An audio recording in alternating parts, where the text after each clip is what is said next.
All right. Good morning, good afternoon, everybody. This is Robert Gabriel, and also have Kim with us. She's going to be helping me with the seminar today. This is my contact information. I'm sorry, this is an old slide. We don't have extensions anymore, so my number is actually 322-4105. There's no more extension for MicroWise, if you probably haven't figured that out yet.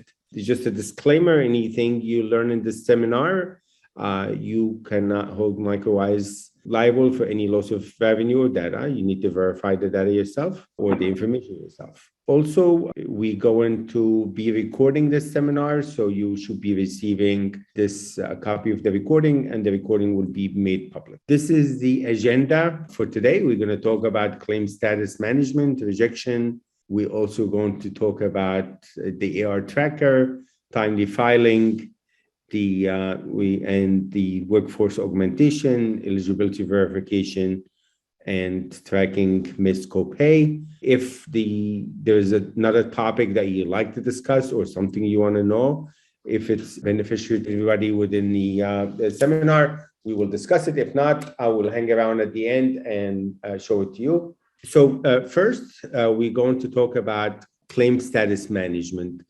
Who's on the call?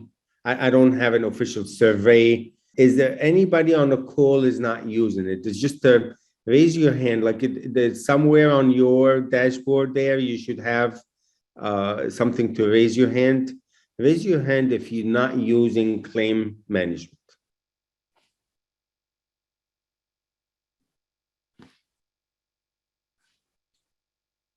I don't think anybody raised their hand. Do you see anybody raise their hand? Or maybe people don't know where they're raising the hand? I don't see anything, no. Okay. All right. Unmute yourself and tell me. We have a thumbs up from Brenda. I think that hopefully that means that she is using it. No, okay. Is there anybody not using it? If you can unmute yourself and tell me you're not using it, I would like to know why some people are not using this, if there's any. Okay, our billing department uses it. I just take a look at it, so. I see, but you're using it, like the company's using it. Yes. Your practice is good. No, what I meant Robert, is... we have a message in the chat from Brenda saying, I do not use it, but I'm new. So I'm assuming new to Medisoft. Okay, so you're not using it because you don't know how to use it. Okay, so Cam, why don't you share your screen and presenting? I'll stop sharing my screen, and Cam is going to show you how to use claim management. Okay. So I'm going to stop sharing. And it looks like we also had it from Emmanuel as well, that they do not use it. Okay. All right. So let me talk while Cam is preparing to show you that I'm going to explain to you why claim status management is important. In the old days, we all printed aging report. What does that mean? Is we went to aging and we printed insurance aging or patient aging. And in most practices, it's 200, 300 pages. We printed them, then we start taking notes, we start making calls. Then we start taking notes on those reports.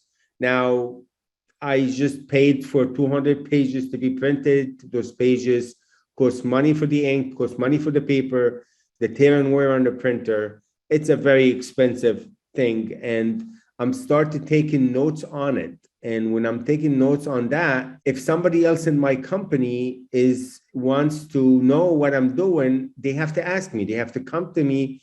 And that by itself for me is more expensive because it's wasting people time. And me as a manager, I don't know if we are making effort toward this particular claim or not. And when you're using paper aging report, before you know it, the new month sneaks up on you. And now I have an old report and a new report. And I'm taking notes in the old one. I'm taking notes in the new one. And it's a very outdated process.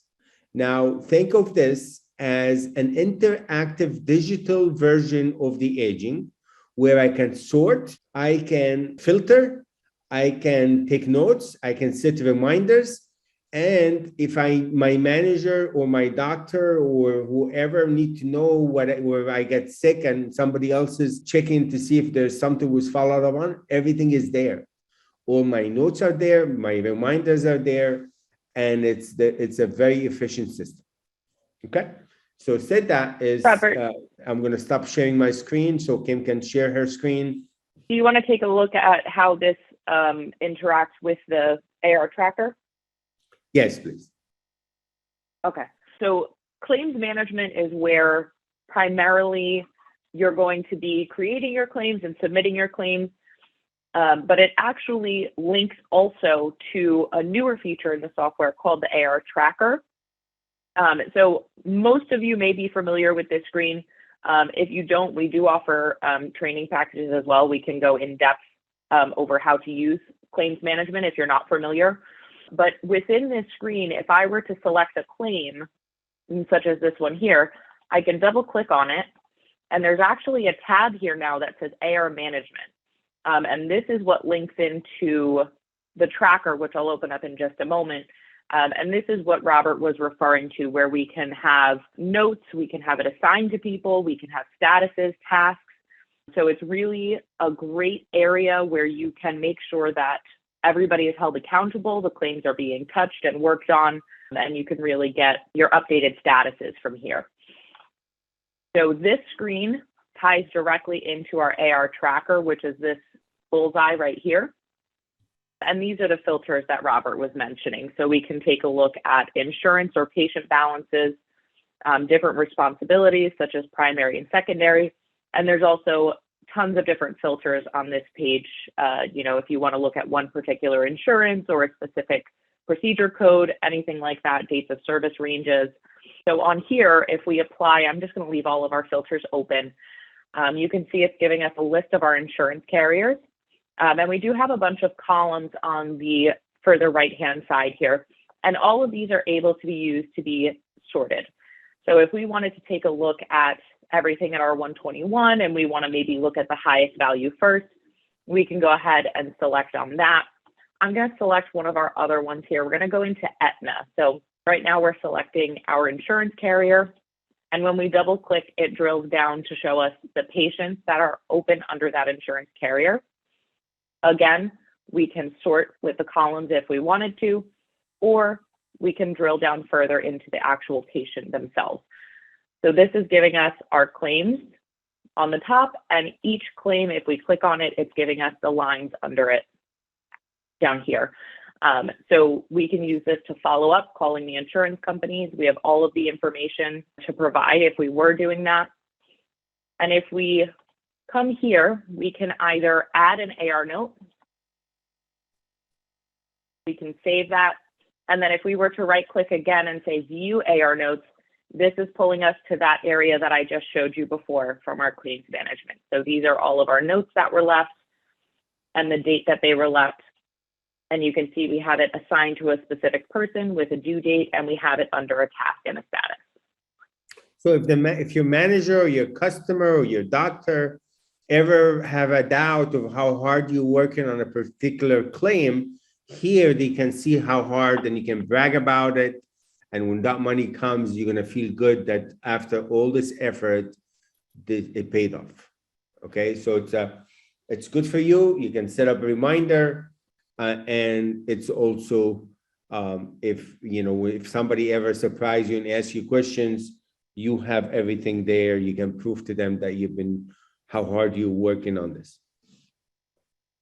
Go ahead, Ken.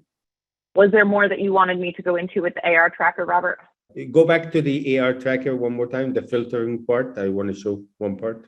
So let's say if you're a billing company or your practice and somebody was sleeping at the wheel and were not posting payment, or there's a period of time the AR was neglected. So you see where it says date of service there? So you have here the date of service. I can actually put a filter here.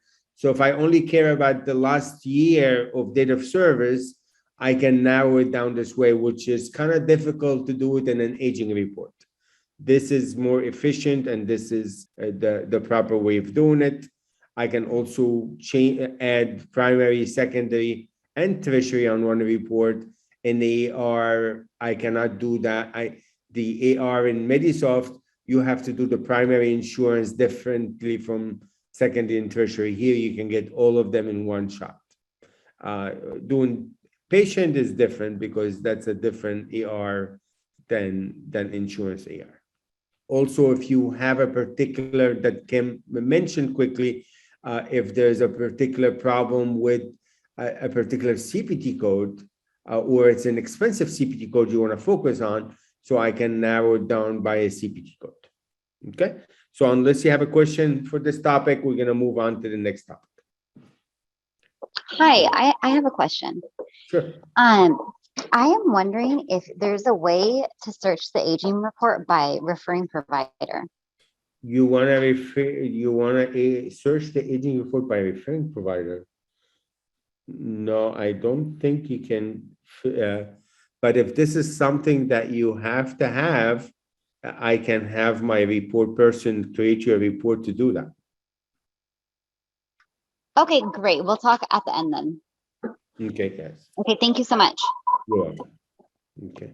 Okay, any other questions? Now, the next topic I'm going to talk about is rejections. So there's a difference between, of course, rejections and denials. So let's get that out of the way first. Everybody should be having access to the portal. Let me just discuss it. So the portal is clearinghouse portal, where I get to know all the claims that I submitted within a particular time period.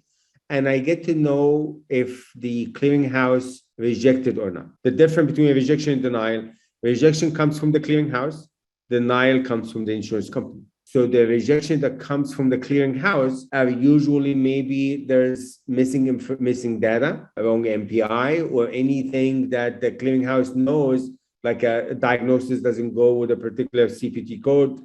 The clearinghouse scrubs and stops it and don't send it to the payer. That's a rejection. Okay, and that portal will show you that how many claims you submitted and how many of them were rejected. Then denial that comes from the insurance company. Now, what I'm about to show you here is when you get the denial, I'm calling it rejection here, but when you get the denial, I wish everybody on the call or everybody using Medisoft uses something called ERA, the electronic remittance, or some people call it the 835. What does that mean is the payment doesn't come on a paper EOB, it comes electronically. Most payer or most insurance company allowed you to do that today. If you don't have it and you have a need for it, ask us, we'll be glad to set it up for you. So this way, the file that comes from the insurance company, it comes through the clearinghouse, it comes electronically. So instead of a paper EOB that takes you 2 hours to post the charges, the electronic remittance might take you 2 minutes to do it. Of course, you need to spend 10, 15 minutes to review it, but it's literally so quickly to do it. But where I'm going with that is I want the codes that you didn't get paid for, you're posting it with the same code that comes on EOB. What does that mean? Most practices, they have something called adjustment. And anything that doesn't get paid, they put it under adjustment. And at the end of the month, at the end of the year, you have no idea what did not get paid. You can probably make a guess, but you could never tell me for sure that you lost X number of dollars because of timely filing, unless you're tracking it manually. Or you lost something, X dollar amount because of it was unnecessarily treatment, or you lost because of whatever. So what that means, by having the same code in the system, you can only do this more efficiently if you're posting electronically. So you create the adjustment code, the same code that why you didn't get paid for it on the EOB electronically. And this way you will be able to report. What I always say in business, what's not measured is not managed. So if you can keep this neat, you will be able to know at the end of the year why you didn't get paid certain dollar amount and how much it costs you. Every month you get to know that data. Every year you get to know that data. Anytime somebody asks you, you can run a report and know exactly how much you lost in this area. So there's so many reasons why you would not get paid. I hate to see people bundling all of that under one code, which is usually ADJ and its adjustment. And I hate to see that. Any questions on that? So when you set it up We in did have Medisoft, one question. yes. One question in the chat from Joanne asking if there's an additional fee for using MicroWise's clearinghouse they're currently using Office Ally. They're using what? I'm sorry? Office Ally. Okay, well, Office Ally used to be free. I don't think it's free anymore. The MicroWise EDI Direct, of course, it does cost money. And I believe you can get, it depends if you need unlimited or not. So it depends on how many claims you're sending. So most people pay under, there's 3 different levels of the EDI. Sending claims, and now sending claims, it's either unlimited or you have a certain amount of claims. Usually it's 150 for like $49 or something like that. But if you need unlimited, I believe it's like $79. Don't quote me on the exact dollar amount. Then the electronic remittance is usually about $25. And the electronic remittance is what give you the 835 and you can post it.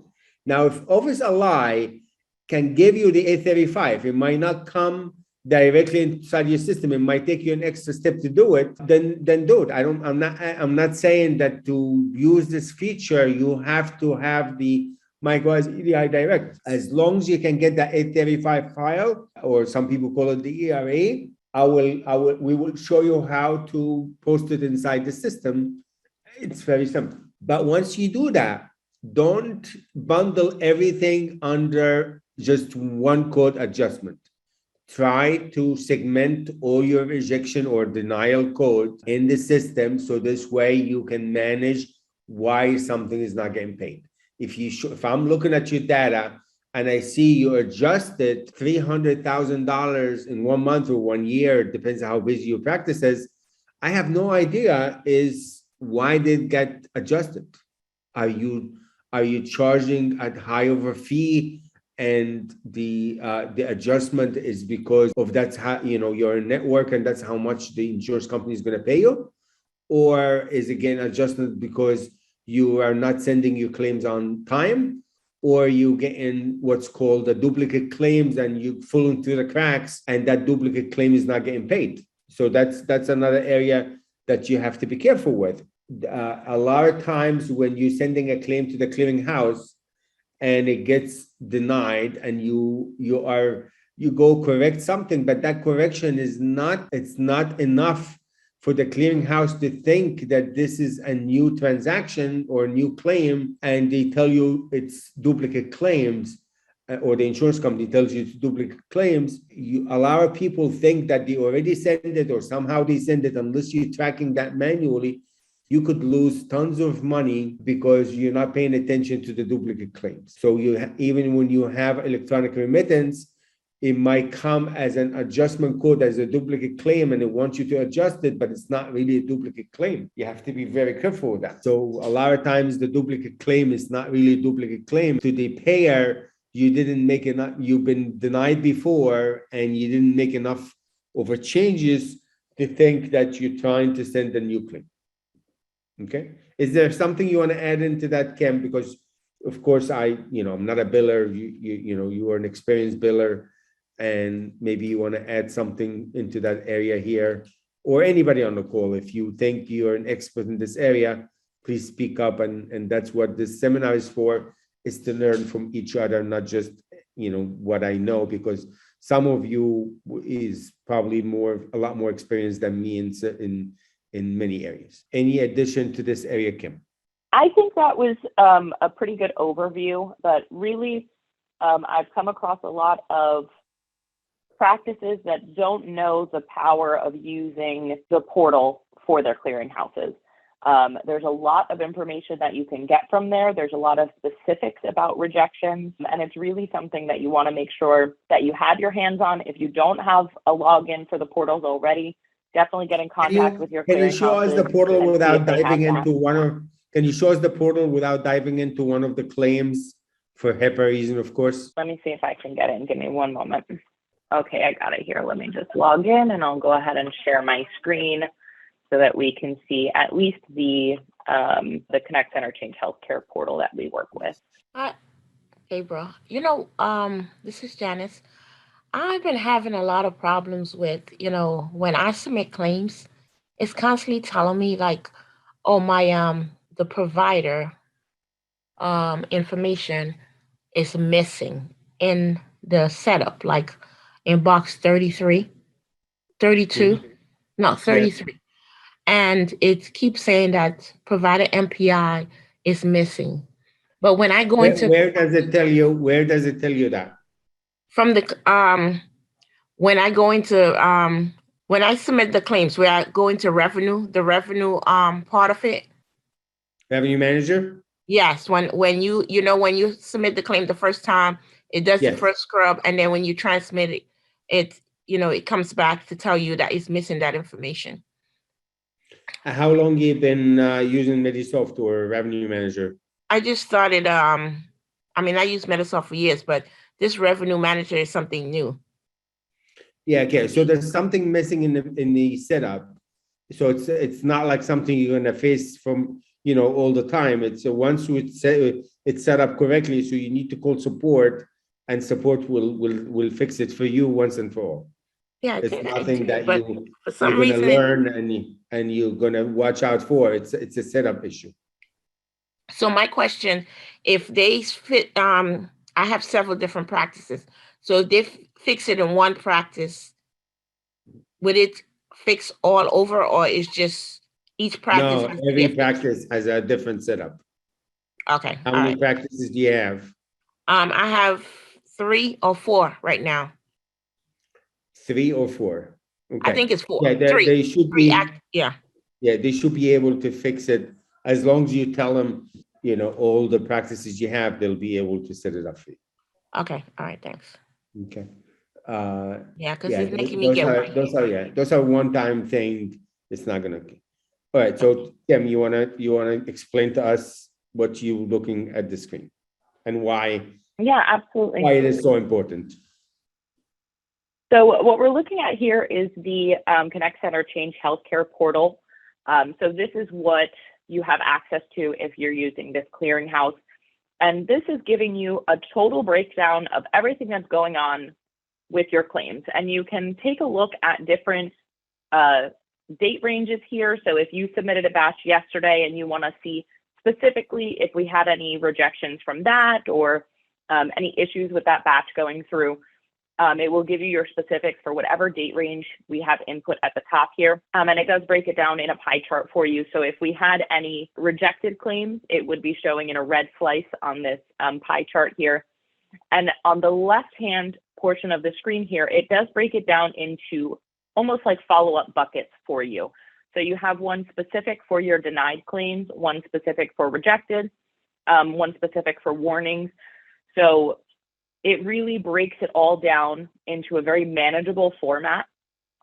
And for each particular bucket, I can't click on them live for you because this is a real practice, but what it will tell you is specifically what the problems are. So if, for example, like we just heard before, there was an issue with the MPI, or if there was an issue with your diagnosis codes, it gives you all of that information right here. So you don't really have to go digging too far, where normally you may have to try and call the insurance carrier and they're telling you it's not on file. You don't know where the claims are or what's going on. You see it all right in front of you on your portal here. And it really gives you a lot of ease of fixing those issues because you know exactly what the problem is. So if you know that you have 120 claims or 120 visits, and you submitted those 120 claims, and you don't see on the screen at the portal that you sent 120, something is wrong. Because claims can get stuck in Medisoft for many reasons, and it doesn't even make it to the clearinghouse. So you will not, some people, they think if they don't receive a denial from the insurance, they're good. No, it's no news is not good news here, because things can get stuck in Medisoft for so many reasons, especially if you're new on Medisoft. You do yourself a favor, whoever your clearinghouse says, every clearinghouse should have a portal like this and manage your claims. I sent 120 claims, good. There's 117 get accepted by the clearinghouse. Be careful of what I'm saying here. Get accepted by the clearinghouse doesn't mean you're going to get paid. There's just the clearinghouse didn't reject them. Okay? So the clearinghouse can actually reject claims for the reasons I mentioned before, with something didn't pass the edit, or something is duplicate, or whatever reason that the clearinghouse can reject your claim. Then the payer can deny. Deny means the insured was not covered at that time, or the insured, or this is not covered by the insurance, this type of service, or for all the other reasons that we all familiar with.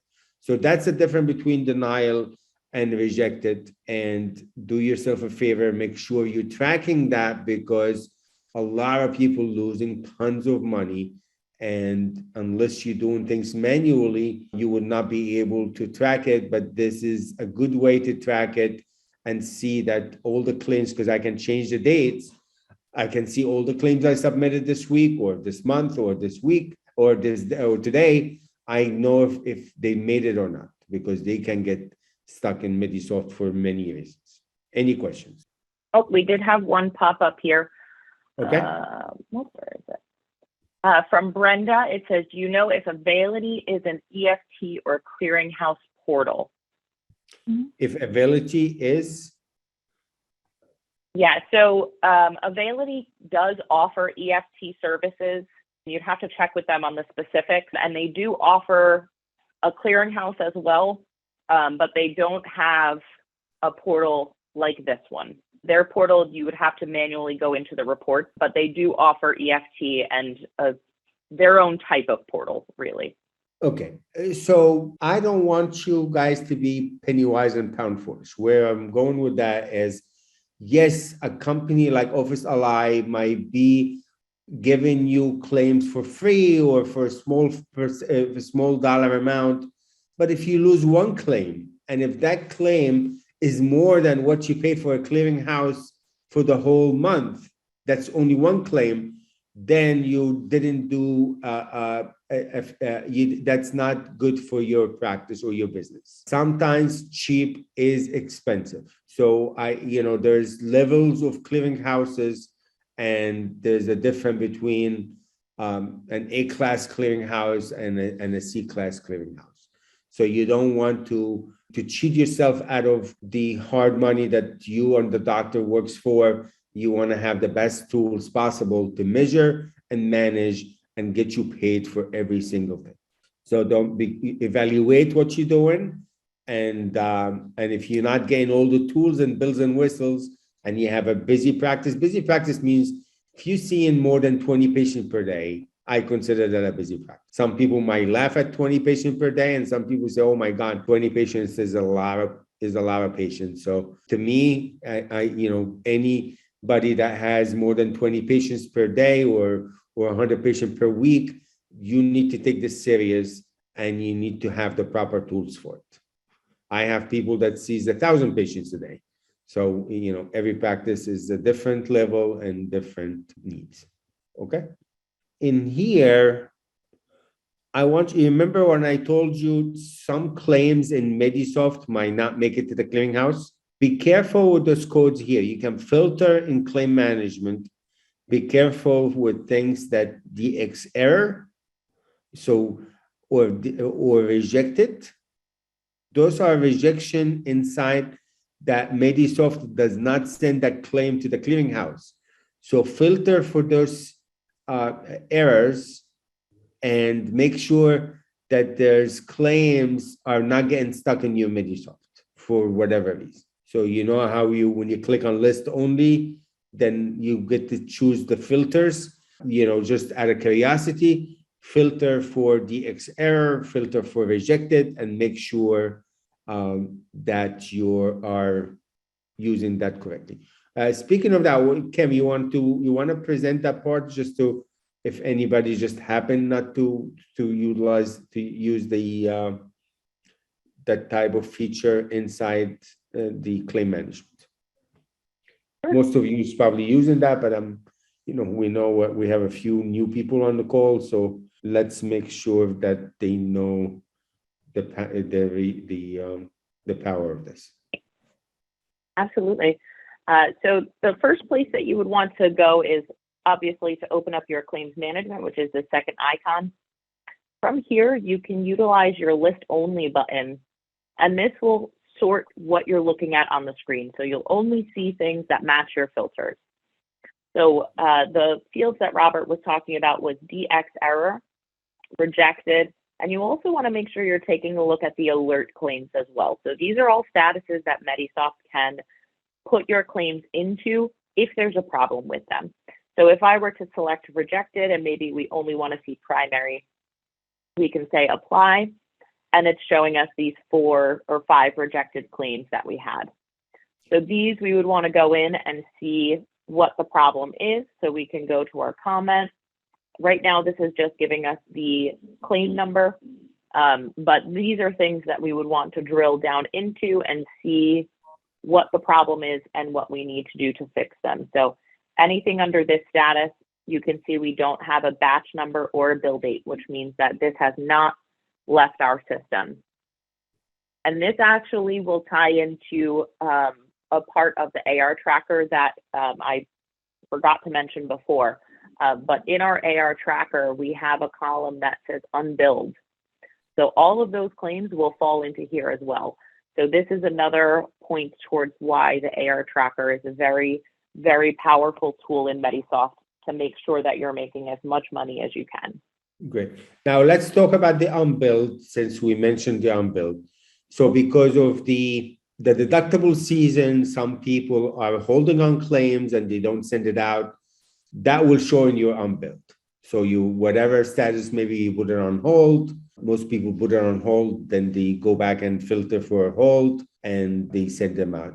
So there's a couple of things I want to mention is be careful with the patient that have Medicare and change to Medicare Advantage, because Medicare Advantage they will have 90 days of timely filing, and that you might not know that unless you have eligibility verification.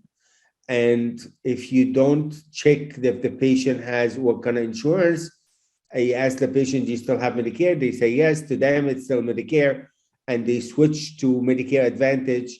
And you hold on the claim till April or May, or I see people that holding till September of the 9 months later, and they're going to be losing a tons of amount of money because that Medicare Advantage, unfortunately, it's a disaster.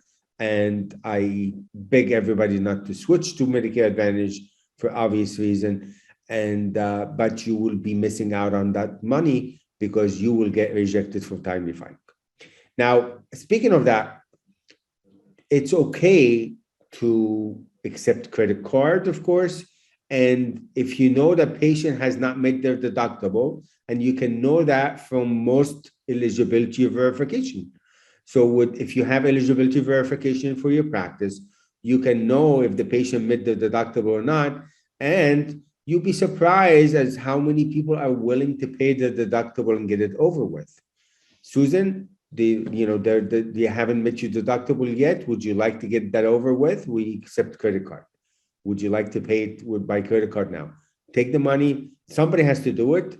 And if whoever is going to do it, so a lot of people think, oh, let somebody else carry that loss because I don't like to ask my patient. My patients are so old and so poor, and they don't have the money. I don't want to write off that money. I don't want to bother them. Okay, but that's not really good for your business because you're holding on that money. It will hurt your cash flow.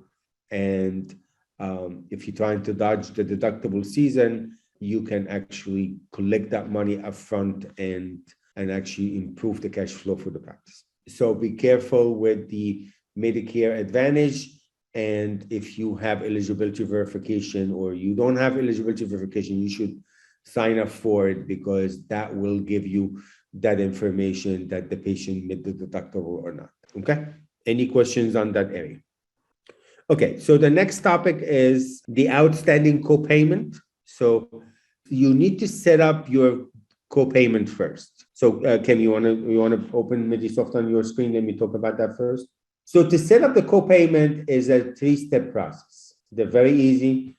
Most of you is probably doing it already, but let me discuss it just in case if you don't know. So now I give you control, Robert. Okay. So usually the copayment for the codes that office visits, it's harder for physical therapists or any therapist, but I have a way around it. But I'm just talking about most people that have just a regular 99 whatever, where you collect copay on. So first, you're going to go to your code, and on your code is, let's say I'm going to go with 99213, for example. And that code is, you go into the Medisoft and you mark here requires copay. So you turn this on. The second step, you're probably all familiar with. In the case, there's a copay amount for that payer, you put it there. If you have the two pieces together, when you bill this patient and that patient, then if the patient pays the copay, it will work, it will go the proper way. So let me use a patient here, then I'm going to show you this part. So let me pick a patient that has an insurance company. So let's take Amy. Amy has Aetna. Okay, good. So for Amy, I'm going to go make sure that her case has a copay. Okay, so I'm double checking here if Amy has a copay, and right here I have a $15 copay. Good. All right. So this case has an insurance that has a copay, and I'm going to now enter. Watch this amount of money here, the overpayment copay overdue. So if I'm typing in 99213, now it's going to mark that this box is here. Don't turn this box off. This box means that you're going to expect the patient to pay that copay. If for whatever reason, if you're an OBGYN and the patient only pays that visit only once, but during the pregnancy, you only collect the copay once, then you don't want to charge the patient for another copay, then now you turn it off. But otherwise, it's telling the system that patient is required to pay the $15 copay, and this is a reminder you receive the $15 copay. Now, if the patient paid the copay, let me just show you a button here that most of you probably are overlooking. Okay, so I use a code that it's a patient copay. And if I receive $15 from that patient, when I hit apply, watch this button here, apply to copay. This is good if I have a lot of lines. By hitting apply to copay, the system will know which line to apply it to, and it just saves me a step. Okay, so it will automatically go to that line, and now I satisfy that particular line. That line get paid for copay, and when I save my transaction, watch my overdue amount. It went back to the $330 because I already collected the copay for today's visit. It stayed what the amount used to be. But what happened to all the other ones that I missed? You can actually have a report here. I believe it's under analysis, and there is something here called, this is the copay report, and this is the missed copay report. So I can run that report, and maybe I can send the statements. There's something called a missed copayment statement, or I can manually print the list of all the people that missed copay, and I can have it managed or AR on its own, whatever. But there's a nice report here called missed copay, and hopefully with all the ways I show you about all the steps to track your copay. That will help you.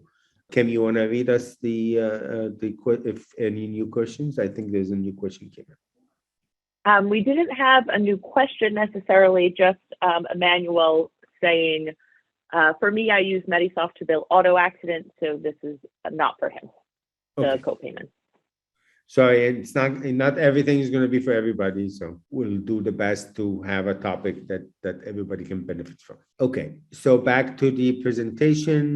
So the next thing is I want everybody to know that we're offering something that's been extremely successful and been helping many practices and many billing companies. We have something called a workforce augmentation or remote employee, where you can have a microized employee for $525 per full-time per week. You can actually have a HIPAA trained and Medisoft certified person that helped you practice. It could be a temporary thing, or could be an ongoing thing where they can help you with all your AR need or all your billing need or anything you need. If you're short on staff, a lot of people, I'm sure most of you read the article about the big quit, where there's a huge shortage, especially in the medical field. If you have a need for any additional staff, you can rely on the microized employees. You're going to love it. It's been extremely successful service that we've been offering. And for that comes into the end of the seminar. So we'll open the floor for any Q&A, anything you want to ask me or ask Kim. Could be related to today's topic or could be for any other topic. Now, again, we will post the recording. If you joined us late, you will have access to the recording, and also the recording. Every seminar we've done, you can search them by topic and you can search them by agenda, and you can actually go back from years and watch any particular training that we did. Or we also, if you have the Medisoft Cloud, we do have a Medisoft Academy where it's free for you. You can actually sign up for the Medisoft Academy. So for you or for your staff, they want to learn Medisoft, you can join the academy. You can buy it. You can buy it, or if you have the Medisoft Cloud, you get it for free. Okay. We do have a few questions here. We have Okay. one from Joanne asking how to send a secondary claim. That one, I could share my screen, Robert, and okay. So So Joanne, is that secondary claim electronically or paper? electronic. Okay, good. All right, take it from there, Kim. All right, great. So first things first, to send the secondary claims, we need to make sure that the primary status is in done and the secondary status is in ready to send. And you would obviously need this, your media to be electronic. So you're going to follow the same steps that you do to submit your primary claims. The only difference is that when we get into revenue management, we're going to go to select, secondary, ready to send. And then from here, we can't check the claims, so we would just go to the send, but you're still going to use the same window. Okay. Did that So answer your question, Joanne? So the only thing that Kim did is she changed the selection from primary. It's by default primary. She changed it back to secondary. She changed it to secondary. After you submit this claim, when you submit this claim, don't check them, because if you check them, it will just give you an error that this was already checked. And after you submit those claims, just like you do your primary, go back here and make sure you select the primary again, because it's going to remember that you're sending secondary, so it's going to default it to secondary again. You submit to Office Ally and you don't use the revenue management. Yeah, that's a problem. That's a problem. You have to, Please. yeah, you have to use Revenue Manager, and you cannot do this with Office Ally. Oh, okay, you can do the Office Ally, but you have to use Revenue Manager. All right, next question. Okay, we had one from Aisha that said, we were scanning our patients' insurance cards into Medisoft Clinical before Medisoft PM had that feature. If we scan it in PM, will it cross over to Clinical or vice versa? Great question. Unfortunately not, because it's a two separate needs and two separate. The billing portion is related to your billing. It's really your insurance card. It belongs to your billing, not your EHR. So the need to scan something in EHR is different from the need to scan it inside your case for Medisoft. So if you have to pick one place to scan it, just put it in the case. Don't put it in the EHR, because that's not going to do any good for you when you do one for the billers. So it belongs in the case. It does not cross over. Okay, next question. From Brenda, we have, how do we sign up for the Medisoft Academy? We have the cloud and absolutely want to sign up. Okay, just send me, let me put my email on the screen. It's robertg@microwise.com. Send me a request. I will send you a link for the Academy and the sign up for. Let me just show everybody. I loaded up, so let me show it on my screen. Okay, yeah, go ahead. Okay, so this is the Medisoft Academy. So it's medisoft.rcm101.com. And if you don't have the cloud, you can enroll and just subscribe to it. If you have the cloud, you will have access at no additional charge. And you know, when you log in, okay, so when you log in, you will have all the topics of that that we have. So here, this is volume 1. This is all the topic, and you just have, just play the topic. And this is volume 2 and volume 3 and volume 4. Fine. So there's 6 volumes. Then there's quizzes and there's simulations. So if you're new to Medisoft, you can learn by simulation. And if you have an employee that you want to make sure they know what they're doing, you can, they will be able to take the exams, and you will technically make sure that what they learn and they understand what they learned. So it's I spend a lot of time building this. And it's there for you to use, and hopefully you will learn from it and enjoy it. But does it have a voice on the training? Does it have a what? I'm sorry. Voice. Yes, of course. So let me just play. Something here.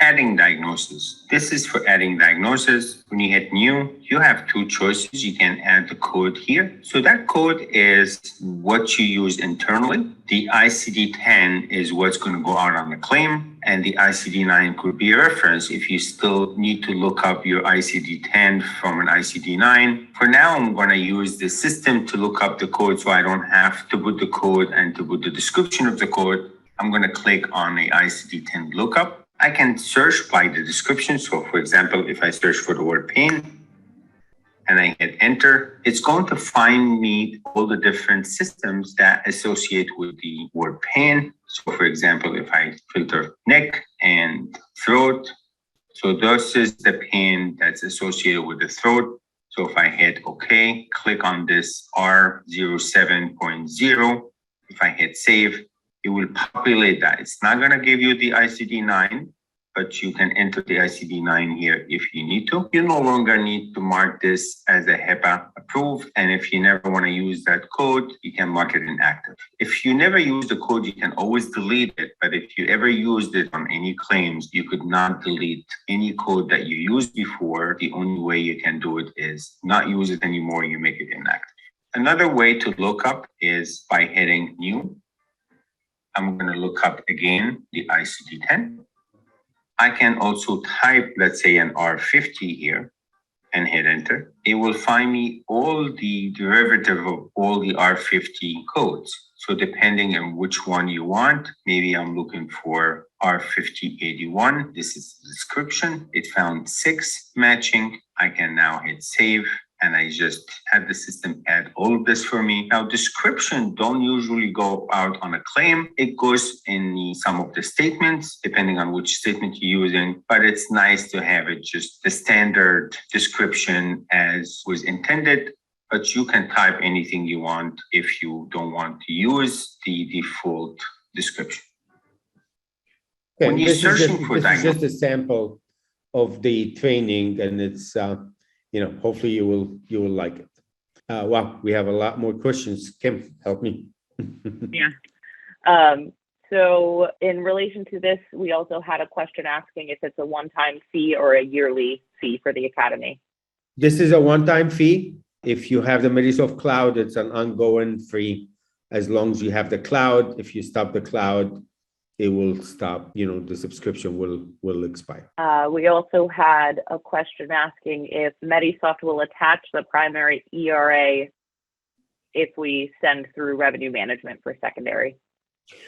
Great question. So the ERA will get attached electronically, but you need to learn how it's done. It's a little bit tricky, but there's a way. Once you learn it, what I mean by learn it is you have to post the payment correctly. If you're posting the payment using electronic remittance, most of the time you will be okay. But if you're posting manually by hand, you need to learn a few tricks and a few steps to make that happen. Great question. Okay. Our next was asking if anyone has had problems submitting ICD-10 code R05.8 for Medicare patients. I checked and it is an active code. It is an active but code? if anyone has any input, yeah. Okay. So the first question I want, are you new to Medisoft? Because sometimes when we setting up revenue manager for a new practice, we might have used a more stricter scrubber than you need to. So if you're new to the to revenue manager and Medisoft, maybe it's a scrubbing that need to be softened. But if it's something that you've been using for many years and now all of a sudden you have a problem, then that's a different story. Our next one that we have is from Nanette. Does Change have some type of tutorial on how to work claims through their portal? Electronic claims definitions, CO codes, crossover info. Very confusing if you've had no training, and I've been doing billing for 30 years. Okay, so we can get you training on that. Again, if you're in the cloud, that is, now this is not a type of training that I can record because for obvious reason, because there will be HIPAA issue here because those are real data that I cannot be sharing. So if you have the cloud and you can get you training at no additional charge, but it will be live one-on-one. If you don't have the cloud and you want to get trained in that, you can pay us for the training and we will train you how to use a Change Health portal. Okay, next we have from Joanne. If you click inactive on a patient, can you unclick it after to make it active? Of course. And yes. then the last, go ahead, Robert. Of course, you can uncheck it and no damage done. And then the last one we have is also from Joanne. How can you post electronic remittance? How to post? Okay, so you want to stop sharing your screen? In the academy, I do cover the electronic remittance. And if you don't have access to the academy, if you go to microwise.com, let me just do it now. If you go to microwise.com and you clicked on Medisoft and training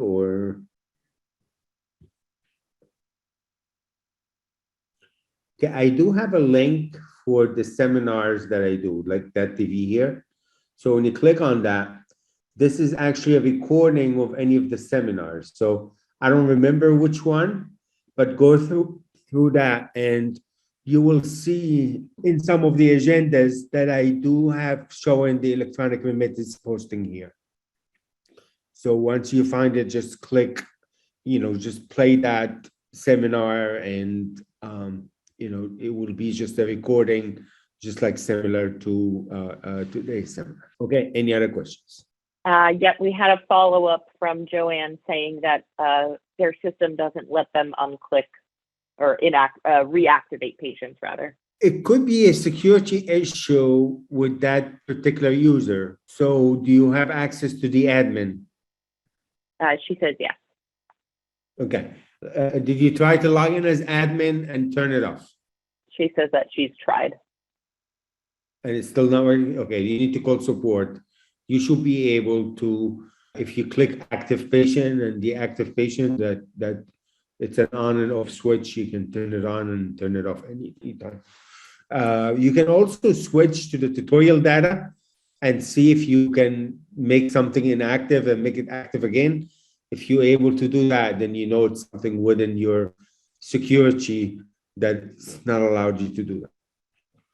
She came back and said that they said we can't. Every time I create a new patient, I have to unclick inactive. Okay. So that's the probably something wrong with the default patient. Kim, you want to share? Let me stop sharing and sharing. Give me control. Let me show you something. Yeah, go ahead. Okay. If you're creating a new patient and that new patient is coming as inactive, unfortunately, somebody turned the button off on by mistake. What I mean by that, do I have access, Kim, or you can show it? You can show what I'm trying. You know where I'm trying to. Yeah, show. is it not? Hold on a second. There we go. Go ahead. Okay, so if you're creating a new patient, so you know from wherever you normally do it, and when you click on new patient, and it's coming as inactive, what is that? You need to hold the control button down, okay, and you will see this here. It says set default, and when you click the control, it says remove default. That means somebody set up a default patient to be always inactive.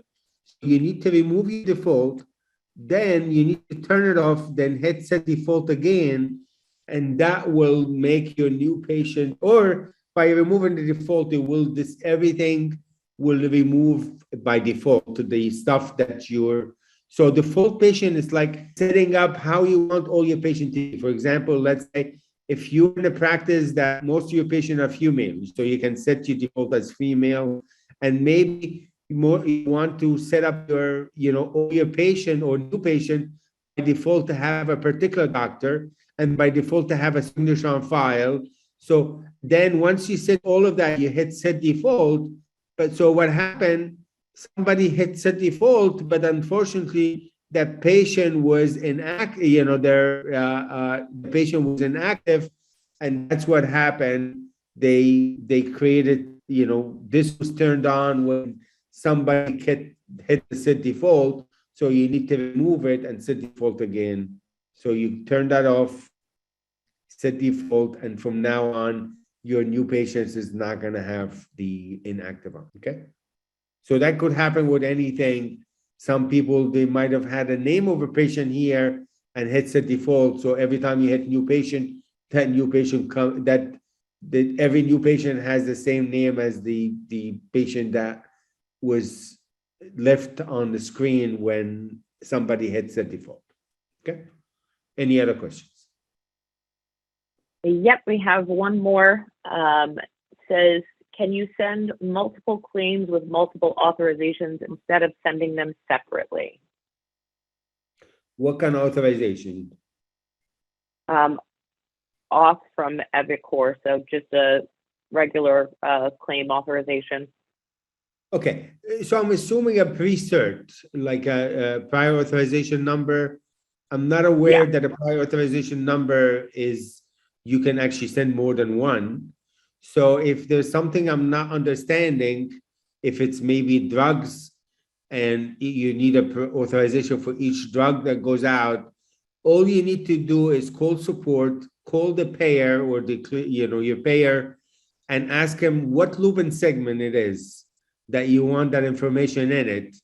And if they tell me the loop and segment, I will tell you, or support will be able to tell you where exactly in Medisoft you can enter that data to go out one shot with all with the claims without having to enter it many times. So you need to get me the looping segment. I'll tell you how to enter it in Medisoft. Okay? Any other questions? Yep, we have another from Joanne asking if you're able to delete patients that are inactive. I have multiple patients as duplicate because it was created as inactive initially. Okay, what you can, if there's no transaction for that patient, no appointments, no, yes, you can delete them, but let me show you. If you right click your mouse here and see where it says show inactive record, see those one with the X, you can right click again and hide inactive. So if you're not able to delete them, you can hide them. But if there's no transaction, no appointments, you will be able to delete that patient. Okay. Any other questions? Nope, I think that's it. Well, I want to thank everybody for joining. Thank you for your business. Thank you for taking the busy time out of your schedule. I think today's seminar was the most interactive seminar I had for a while. Let's keep it that way. And, you can, let me put my email address again. So this is my direct number. This is my email address. Of course, it doesn't have to be in capital. If you just join us now, we actually just ending the seminar now. So there will be a recording sent out to you. And this is my email address, and you can send me the email for the Academy. I will send you a link to join. And I want to thank you so much again for your time and for your business. Have a wonderful weekend. Bye, everybody.